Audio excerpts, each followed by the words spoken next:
I believe in miracles. I believe in you creating miracles for yourself. I see them every day, happening to me and happening to so many seekers who come to Ekam. I believe every human being is capable of creating the miracle they need, the breakthroughs they need.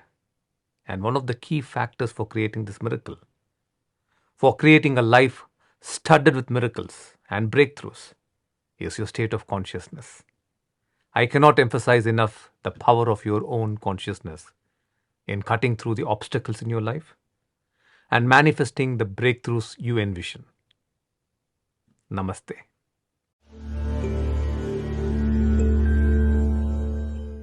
When modern science made its origins in the 16th century, the transcendental dimension that guided the lives of our ancients was thrown out as fake. For several reasons, which we will not go into here. Science began to position itself as a promoter of the idea of a mechanical universe that runs by laws in a clockwise precision. We only believed in what was obvious to our eyes and what our minds could grasp with its rational and logical thinking. We refused to believe in the transcendental that was beyond our sensory perception and that which cannot be understood by our mind. As a result, even though we advanced quite a lot in terms of our standard of living, our experience of life became very poor and limited. A disconnection from this transcendental dimension meant life became mechanical and boring. In fact, it became insipid. We lost the art of creating miracles for ourselves. Let me explain a miracle that a woman created for herself. This is a breakthrough that happened in front of over 1,000 people in the city of Mumbai in broad daylight. I am not talking of something that happened in an alpine cave or the Himalayas in the presence of some sadhus. No, I am sharing with you an incredible breakthrough a woman created for herself. I am talking about a well-educated, logical thinking woman who created it for herself on a day like any other day, except that she was in a retreat with Sri Pritaji. This woman had facial paralysis on one side of her face, which she had tried to cure for 24 years. This facial paralysis developed for her during the birth of her first child. For 24 years, she went through physical discomfort and emotional pain, looking at herself that way in the mirror every day, piecing together a collapsing self-image and having to answer people's questions about what was wrong with her face. She refused to go to work because she drooled when she spoke. On the third day of Sri Pritaji's retreat, Bodhi, she stood up and said, "For 24 years, when I cried, tears only flowed from one eye.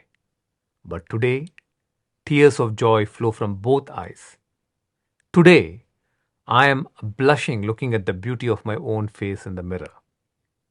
How did this happen? We did not do that for her. She did it for herself.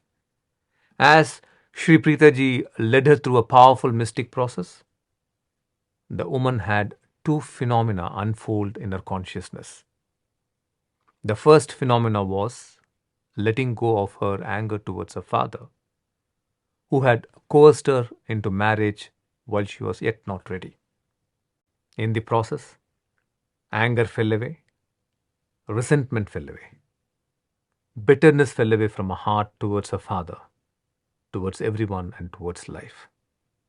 Now her consciousness was free of this inner suffering. So she was ready for the next leap. She connected to the universal intelligence or God consciousness within her, and the power of this great intelligence flowed through her and created the miracle for her. That is how it happened to her. How about you? Do you have a consciousness that can cut through obstacles and create breakthroughs for yourself? Think about it.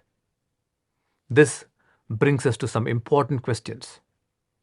So, where is God? Does God exist? For the vast majority, God is fundamentally a belief that has been handed down from one generation to another.